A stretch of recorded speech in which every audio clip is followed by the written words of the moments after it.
Hello, അമ്മ മനസ്സിൻ്റെ പുതിയൊരു എപ്പിസോഡിലേക്ക് എല്ലാവർക്കും സ്വാഗതം. ചാനൽ ആദ്യമായിട്ട് കാണുന്നവരാണെങ്കിൽ ഒന്ന് സബ്സ്ക്രൈബ് ചെയ്തിട്ട് ലൈക്ക് ചെയ്യണേ. അപ്പോൾ മഹേഷിന് ഹെൽമെറ്റ് എടുത്ത് കൊടുത്തിരിക്കുകയാണ് പോലീസുകാരൻ. മഹേഷ് ആണെങ്കിൽ കള്ളനെ പോലെ പതുങ്ങി നിൽക്കുന്ന സമയത്താണ് മറ്റേ പോലീസുകാരൻ കാണുന്നത് മിററിൽ കൂടി അവരന്വേഷിച്ചുകൊണ്ടിരിക്കുന്ന മഹേഷാണതെന്ന്. അപ്പോൾ തന്നെ അയാൾ ശബ്ദം ഉയർത്തിയിട്ട് മറ്റേയാളോട് പറയുന്നുണ്ട്, നമ്മൾ അന്വേഷിച്ചുകൊണ്ടിരിക്കുന്ന മഹേഷാണത്. അത് കേട്ടതും മഹേഷ് ആകെ ഞെട്ടിത്തരിച്ചിട്ട് അവർ രണ്ടുപേരെയും നോക്കുവാണ്. അവരറിയാതെ ഹെൽമെറ്റ് ഇട്ടിട്ട് വേഗം അവിടെ നിന്ന് എസ്കേപ്പ് ആവാമെന്ന് വിചാരിച്ചതായിരുന്നു. പിടിക്കവനെ എന്ന് പറഞ്ഞപ്പോഴേക്കും മഹേഷ് ഹെൽമെറ്റൊക്കെ വലിച്ചെറിഞ്ഞ് വേഗം ഫാസ്റ്റായിട്ട് ഓടുവാണ്. അപ്പോഴേക്കും അവർ പിന്നാലെ ബൈക്കും കൊണ്ട് വന്നിട്ടുണ്ടായിരുന്നു. നിക്കടാ എന്നൊക്കെ പറയുന്നുണ്ട്. മഹേഷ് അവനെ കൊണ്ടാവുന്ന വിധത്തിൽ വേഗത്തിൽ ഓടിയിട്ടുണ്ടായിരുന്നു. ഒരുപാട് ദൂരം. അതുകൊണ്ട് തന്നെ പോലീസുകാർക്ക് അവൻ്റെ പിന്നാലെ ബൈക്കും കൊണ്ട് പോവേണ്ടി വന്നിട്ടുണ്ട്.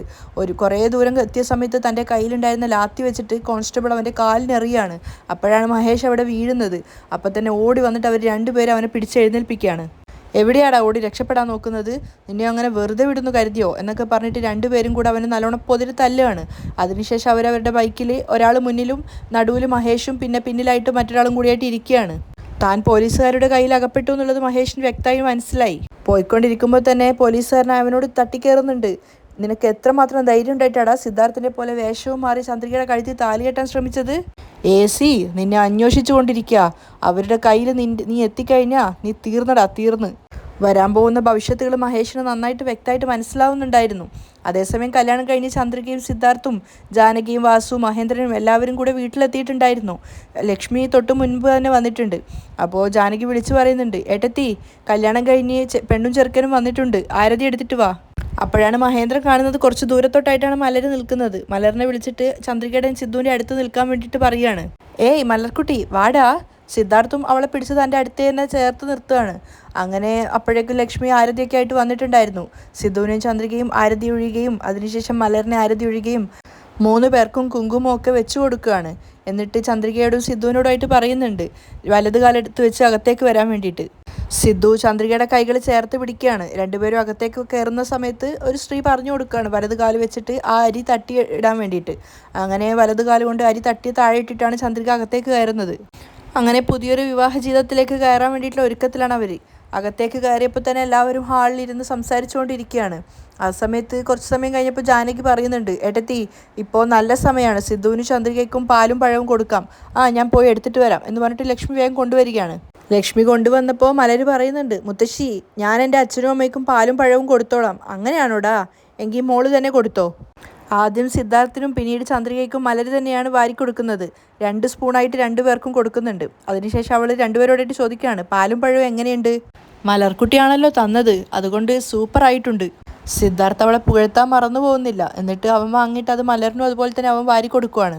അതുപോലെ ചന്ദ്രികയും വാങ്ങിയിട്ട് മലറിന് കൊടുക്കുന്നുണ്ട്. ആ സമയത്താണ് ജാനകി ഓർത്തുകൊണ്ട് പറയുന്നത്, ഏട്ടത്തി ചന്ദ്രികയോട് പൂജാമുറി വിളക്ക് തെളിയിക്കാൻ പറയൂ. ഇപ്പം തന്നെ പറയാം എന്ന് പറഞ്ഞിട്ട് ലക്ഷ്മി ചന്ദ്രികയും സിദ്ധുവിനെയും വിളിക്കുകയാണ്. അതുപോലെ മഹേന്ദ്രനോടും പറയുന്നുണ്ട്, ഏട്ടാ നിങ്ങളും വരൂ. അങ്ങനെ എല്ലാവരും ചേർന്നിട്ട് പൂജാമുറിയിലേക്ക് വന്ന സമയത്ത് ലക്ഷ്മി വിളക്കെടുത്തിട്ട് ചന്ദ്രികയുടെ കൈ കൊടുത്തിട്ട് പറയാണ്, ഈ കുടുംബം ഇനിയും ഒരുപാട് കാലം ഇതുപോലെ സന്തോഷത്തോടെയും ദീർഘായുസോടെയും എല്ലാ സമ്പൽ സമൃദ്ധിയിലും നിറവേറ്റാൻ വേണ്ടിയിട്ട് മനസ്സിൽ ആഗ്രഹിച്ചിട്ട് നീ വിളക്ക് കൊളുത്തി ചന്ദ്രിക എന്ന് പറഞ്ഞിട്ട് അവളുടെ കയ്യിലേക്ക് കൊടുക്കുവാണ്. ലക്ഷ്മി പറഞ്ഞതുപോലെ തന്നെ ആ കുടുംബത്തിന് എല്ലാ ഐശ്വര്യങ്ങളും ഉണ്ടാവാൻ വേണ്ടിയിട്ട് പ്രാർത്ഥിച്ചുകൊണ്ടാണ് ചന്ദ്രിക വിളക്ക് കൊളുത്തുന്നത്. പൂജാമുറിയിലുള്ള ചടങ്ങൊക്കെ കഴിഞ്ഞതിന് ശേഷം ജാനകി ചന്ദ്രികയുടെ അടുക്കളയിൽ പോയി പാല് കാച്ചാൻ വേണ്ടി പറയുകയാണ്. ബാക്കിയുള്ളവരൊക്കെ വന്നിട്ട് ഹാളിൽ ഇരിക്കുന്നുണ്ട്. ആ സമയത്ത് വാസു പറയുന്നുണ്ട്, നല്ല സമയം കഴിയുന്നതിന് മുമ്പ് തന്നെ എല്ലാ ചടങ്ങുകളും തീർക്കണം. സിദ്ധു അളിയൻ 4-5 ദിവസമായിട്ട് ഉറക്കൊഴിഞ്ഞ് കഷ്ടപ്പെടുവാണ്. ആ സമയത്ത് ചന്ദ്രിക അടുക്കളയിൽ പോയി പാലൊക്കെ കാച്ചിട്ടുണ്ടായിരുന്നു. അങ്ങനെ എടുക്കാൻ വേണ്ടിയുള്ള പാത്രങ്ങളൊക്കെ റെഡിയാക്കി വെച്ചിട്ടുണ്ട്. അവരുടെ ആ ഒരു ആചാരപ്രകാരം പാല് നിറഞ്ഞ് തൂവണം എന്നാണ്. അങ്ങനെ ആ പാല് നിറഞ്ഞ് തൂവിയതിനു ശേഷം ചന്ദ്രിക എല്ലാവർക്കും അത് ഗ്ലാസ്സിലാക്കിയിട്ടുണ്ട്. ചന്ദ്രിക, ഇനി മുതൽ നിന്റെ ജീവിതത്തിൽ സന്തോഷവും സമൃദ്ധിയും ഈ പാല് നിറഞ്ഞു തൂവിയതുപോലെ നിറഞ്ഞു തൂവട്ടെ. ചന്ദ്രിക പാലിൽ മധുരമിട്ട് നിന്റെ കൈകൊണ്ട് തന്നെ എല്ലാവർക്കും കൊടുക്ക്. അപ്പോൾ ചന്ദ്രിക എല്ലാവർക്കുള്ള പാലുമായിട്ട് വരികയാണ്. ആ സമയത്ത് മഹേന്ദ്രൻ വാസുവിനോട് പറയുന്നുണ്ട്, വാസു മഹേഷിനെ എങ്ങനെയെങ്കിലും കണ്ടുപിടിച്ച് പോലീസ് സ്റ്റേഷനിൽ എത്തിക്കുക തന്നെ വേണം, അല്ലെങ്കിൽ നമ്മുടെ മക്കൾക്ക് സമാധാനത്തോടെ ജീവിക്കാൻ സാധിക്കില്ല. അത് അളിയൻ പറഞ്ഞത് ശരി തന്നെയാണ്. പോലീസുകാർ അവനെ കണ്ടുപിടിച്ചോ ഇല്ലയോ അതൊന്നും അറിയേണ്ട ആവശ്യമില്ല. എന്തായാലും ഞാൻ അവനെ തേടി കണ്ടുപിടിച്ച് പോലീസ് സ്റ്റേഷനിൽ ഞാൻ കൊണ്ടുപോയി ഇടും അവനെ. അത് കേട്ടപ്പോൾ ലക്ഷ്മിയും പറയുന്നുണ്ട്, സിദ്ധു തിരിച്ചു വന്നത് തന്നെ എന്തോ ഒരു മഹാഭാഗ്യമാണ്. അവനെപ്പോലെ ഒരു കൊലയാളിയുടെ കയ്യിൽ നിന്ന് തിരിച്ചു കിട്ടുക എന്നുള്ളത് ശരിക്കും ഭാഗ്യം ചെയ്ത ജന്മമായതുകൊണ്ട് സാധിച്ചതാണ്. അപ്പോൾ സിദ്ധു പറയുന്നുണ്ട്, അമ്മായി എനിക്കൊന്നും സംഭവിക്കില്ല, ഞങ്ങളുടെ രണ്ടുപേരുടെയും കല്യാണം നല്ല രീതിയിൽ നടക്കാൻ വേണ്ടിയിട്ടുള്ള നേർച്ചയും കൊണ്ടാണ് ത്യാഗരാജ മുത്തശ്ശൻ കാശിയിലേക്ക് പോയിട്ടുള്ളത്. മുത്തശ്ശൻ്റെ ആ ഒരു നേർച്ചയും മനസ്സിൻ്റെ നന്മയുമാണ് എൻ്റെ ജീവൻ തിരിച്ചു തന്ന് ഞങ്ങളുടെ കല്യാണം നല്ല രീതിയിൽ തന്നെ നടക്കാൻ കാരണമായത്. അത് കേട്ടപ്പോൾ മഹേന്ദ്രനും പറയുന്നുണ്ട്, നീ പറഞ്ഞത് ശരി തന്നെയാണ് സിദ്ധു, ഇത്രയും പ്രശ്നങ്ങൾക്കും തടസ്സങ്ങൾക്കും നടുവിലും നിങ്ങളുടെ കല്യാണം നല്ല രീതിക്ക് നടന്നിട്ടുണ്ടെങ്കിൽ അതിന് ഏറ്റവും വലിയ കാരണം എൻ്റെ അച്ഛൻ്റെ ആ ഒരു പ്രാർത്ഥന തന്നെയാണ്.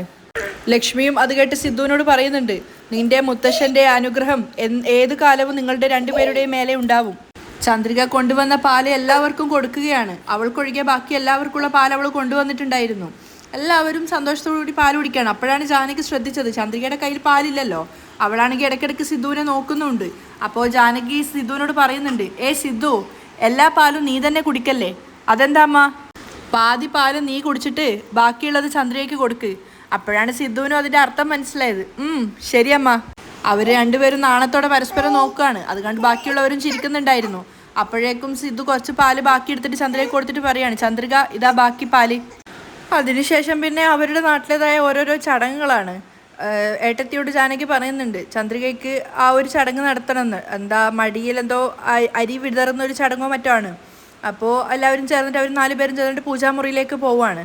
എന്നിട്ട് ചന്ദ്രികയോട് ലക്ഷ്മി പറയുന്നുണ്ട്, നിന്റെ സാരിയുടെ മുന്താണി നിവർത്തി പിടിച്ചിട്ട് കിഴക്ക് ഭാഗത്തേക്ക് തിരിഞ്ഞു നിൽക്കാൻ വേണ്ടിയിട്ട്.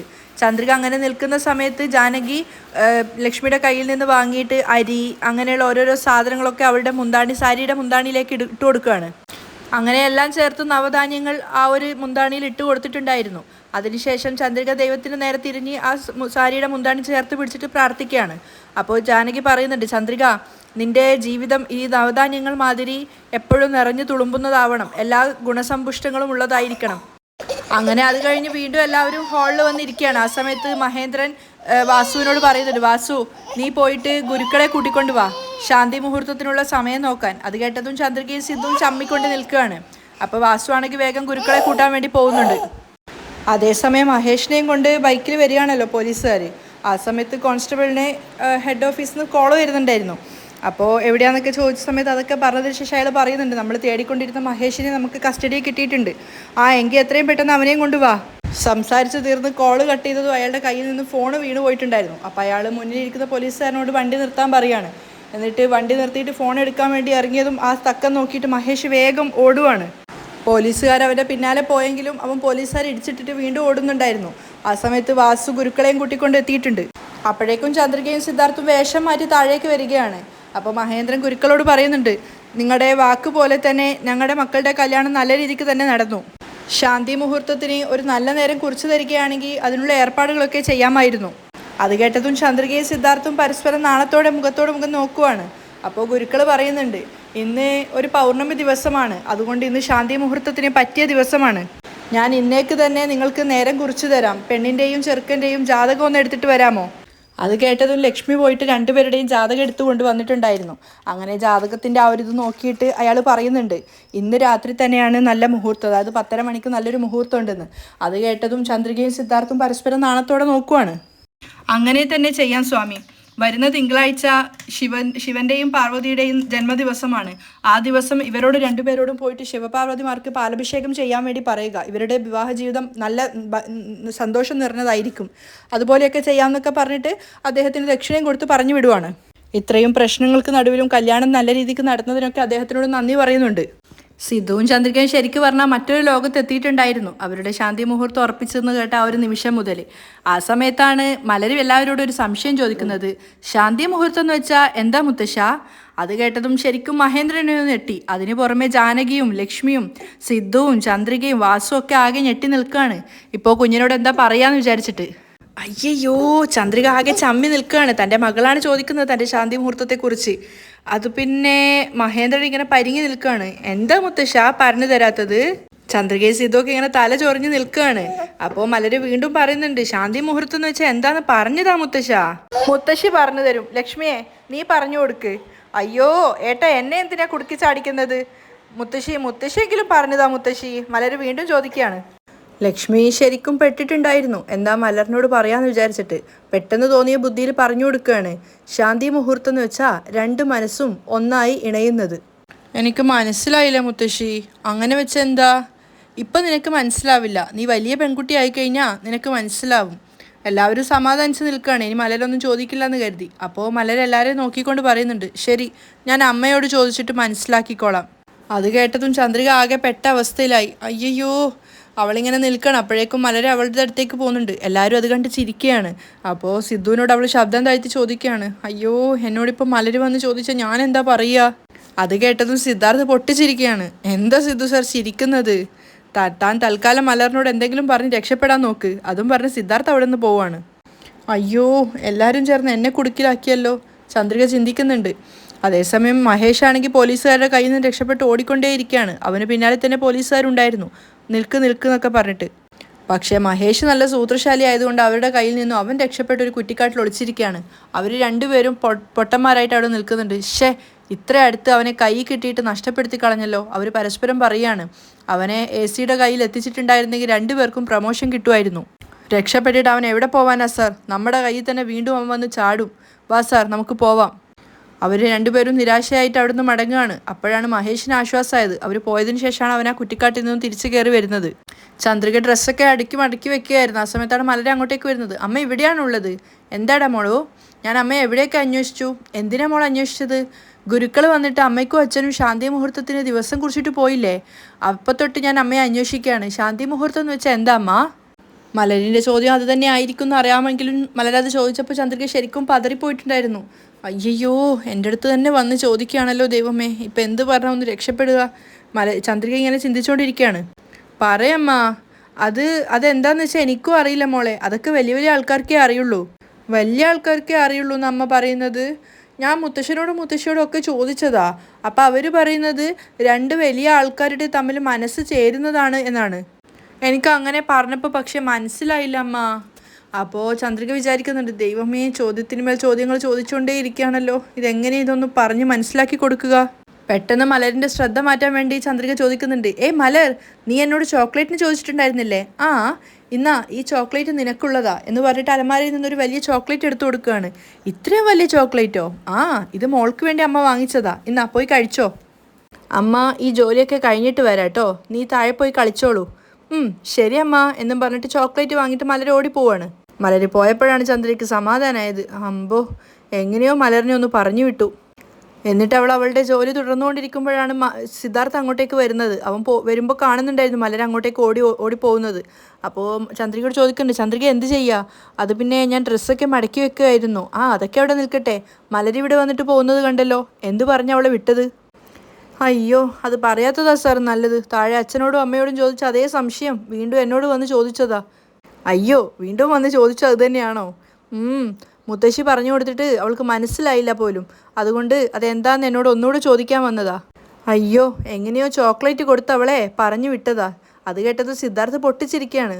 അങ്ങനെയാണെങ്കിൽ ഇനി ഓരോ ദിവസവും മലർ ഓരോരോ ചോദ്യങ്ങൾ ചോദിച്ച് നിന്നെ കുഴപ്പത്തിലാക്കുന്നുള്ള കാര്യം ഉറപ്പാണ്. എങ്ങനെയാണ് അവളെ ഓരോന്നിനും മറുപടി കൊടുത്ത് പറഞ്ഞു വിടുക എന്നുള്ളതാണ് ഇനിയത്തെ സംശയം.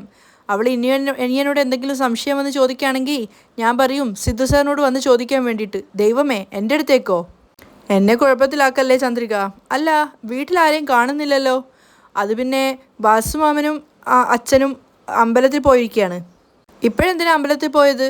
അതവിടെ എന്തൊക്കെയോ ബാക്കിയുള്ള കാര്യങ്ങളൊക്കെ ചെയ്ത് തീർക്കാനുണ്ടായിരുന്നു. അതുമാത്രമല്ല, അവർക്ക് പുറത്തുനിന്ന് കുറച്ച് സാധനങ്ങളൊക്കെ വാങ്ങിക്കാനുണ്ടെന്ന് പറഞ്ഞു. സാധനങ്ങളോ? എന്ത് സാധനങ്ങൾ? അത് പിന്നെ ചന്ദ്രിക നാണത്തോടെ പറയാണ്, പൂവും സ്വീറ്റ്സും അങ്ങനെയുള്ള കാര്യങ്ങളൊക്കെ വാങ്ങിക്കാനുണ്ട്. പൂവും പഴവും സ്വീറ്റ്സും ഒക്കെയോ? അതൊക്കെ എന്തിനാ ചന്ദ്രിക? നിന്റെ തലയിലാണെങ്കിൽ നിറയെ പൂവാണ്. ഈ വീട് മൊത്തം പൂവുകൊണ്ട് അലങ്കരിച്ചിട്ടുമുണ്ട്. അതിനു പുറമെ ഈ വീട്ടിൽ എന്തോരം ഫ്രൂട്ട്സ് ഉണ്ട്. ഇത്രയും പൂവും പഴങ്ങളും ഇവിടെ ഉള്ളപ്പോൾ പിന്നെ എന്തിനാ അവർ വാങ്ങിക്കാൻ പോയത്? അപ്പോൾ ചന്ദ്രിക നാണത്തോടെ പറയാണ്, ഒന്ന് പോ സർ, തലയിൽ വെക്കാൻ വേണ്ടി പൂ വാങ്ങിക്കാനല്ല പോയത്, പിന്നെ മെത്ത അലങ്കരിക്കാനുള്ള പൂ വാങ്ങിക്കാനാ. അത് കേട്ടിട്ട് സിദ്ധാർത്ഥിന് കാര്യം മനസ്സിലായി. ഓ, മെത്ത അലങ്കരിക്കാനുള്ളതോ? എന്നിട്ട് ഒന്നും അറിയാത്ത പോലെ ചന്ദ്രികയോട് വീണ്ടും ചോദിക്കുകയാണ്, അതെന്തിനാ? അപ്പോൾ ചന്ദ്രയ്ക്ക് മനസ്സിലായി അവൻ കളിയാക്കാൻ തുടങ്ങിയതാണെന്ന്. അതെ, സാറ് ചെറിയ കുട്ടിയാണല്ലോ, സാറിന് ഒന്നും അറിയില്ല, നോക്കിയേ. സിദ്ധു പൊട്ടിച്ചിരിക്കുന്നുണ്ട്. എന്നിട്ട് പറയാണ്, ഓ, അതിന് വേണ്ടിയിട്ടാണോ? മനസ്സിലായി. സാറ് ശരിയായ ട്യൂബ് ലൈറ്റ് തന്നെയാണ് സാർ. ഞാൻ ട്യൂബ് ലൈറ്റ് ആണെങ്കിലും നീ ഉണ്ടല്ലോ ഈ വീട് നിലവിളക്ക് പോലെ കത്തിക്കാൻ വേണ്ടിയിട്ട്. നിലവിളക്ക് പോലെ കത്തിക്കാനോ? ആ, ഇനി മുതൽ ഈ വീട്ടിലെ നിലവിളക്ക് നീയാണല്ലോ. ഈ വീട് മുഴുവൻ പ്രകാശം പരത്തുന്നുണ്ടത് നീയല്ലേ. അത് കേട്ട് ചന്ദ്രിക പൊട്ടിച്ചിരിക്കുകയാണ്. എന്നിട്ട് അവൾ പറയുന്നുണ്ട്, ഒന്ന് പോ സാർ, വെറുതെ എന്തെങ്കിലും കോമഡി ആയിട്ട് പറഞ്ഞുകൊണ്ടേയിരിക്കും. അതല്ല, ഇനിയും മലര് വന്നിട്ട് ഇതുപോലെ ചോദ്യങ്ങൾ ചോദിച്ച് എന്താ സാർ ചെയ്യുക? അതിന് നീ എന്തിനാ ഇങ്ങനെ ഭയപ്പെടുന്നത്? ഞാൻ ഇപ്പം തന്നെ പോയി ഒരുപാട് ചോക്ലേറ്റ് വാങ്ങിയിട്ട് വരാം. മലർ എപ്പോഴൊക്കെ വന്ന് ഈ ചോദ്യം ചോദിച്ച് നിന്നെ ബുദ്ധിമുട്ടിക്കുന്നോ അപ്പോഴൊക്കെ ഓരോ ചോക്ലേറ്റ് കൊടുത്തിട്ട് തൽക്കാലം രക്ഷപ്പെട്ടോ. അത് കേട്ട് ചന്ദ്രികയ്ക്ക് ചിരി വരികയാണ്. ശരി ശരി, ഇപ്പം തൽക്കാലം രക്ഷപ്പെട്ടു, ഞാൻ പോയി ചോക്ലേറ്റ് വാങ്ങിയിട്ട് വരാം എന്നും പറഞ്ഞ് സിദ്ധാർത്ഥ് പോവുകയാണ്. അതേസമയം മഹേന്ദ്രനും വാസുവും കൂടിയിട്ട് സിദ്ധാർത്ഥിനും ചന്ദ്രയ്ക്കും വേണ്ടുന്ന റൂം അലങ്കരിക്കുകയാണ്. അപ്പോൾ വാസു പറയുന്നുണ്ട്, നമ്മൾ ഇങ്ങനെ പൂവ് കെട്ടുന്ന സമയത്ത് എനിക്കൊരു കാര്യമാണ് ഓർമ്മയിൽ വരുന്നത്, ഞാൻ പറയട്ടെ? പറ വാസു. പണ്ട് എൻ്റെയും ജാനകിയുടെയും കല്യാണം കഴിഞ്ഞ സമയത്ത് അളിയനായിരുന്നു ഞങ്ങൾക്കും ഇതുപോലെ റൂം അലങ്കരിച്ചിട്ടുണ്ടായിരുന്നത്. ചില കാര്യങ്ങൾ എത്ര വർഷങ്ങൾ കഴിഞ്ഞാലും നമുക്ക് മറക്കാൻ സാധിക്കില്ല അളിയ. അന്ന് അളിയൻ ഒറ്റൊരാൾ ചേർന്നാണ് റൂം മൊത്തം പൂവ് വെച്ച് അലങ്കരിച്ചിട്ടുണ്ടായിരുന്നത്. അളിയൻ ഒറ്റയ്ക്ക് നിന്ന് ചെയ്യുന്നത് കണ്ടിട്ട് ഞാൻ വന്നിട്ട് പറഞ്ഞിട്ടുണ്ടായിരുന്നു ഞാനും കൂടെ ചെയ്യാമെന്ന്. പക്ഷെ അത് വേണ്ട എന്ന് പറഞ്ഞ അളിയൻ തന്നെ ചെയ്തതായിരുന്നു. നിങ്ങളുടെ സഹോദരിയുടെ മേലെയും നിങ്ങളുടെ സഹോദരി വിവാഹം ചെയ്ത എൻ്റെ മേലെയും നിങ്ങൾ എത്രത്തോളം സ്നേഹം ഉണ്ടായിരുന്നെന്ന് അന്ന് എനിക്ക് നന്നായിട്ട് വ്യക്തമായതാണ്.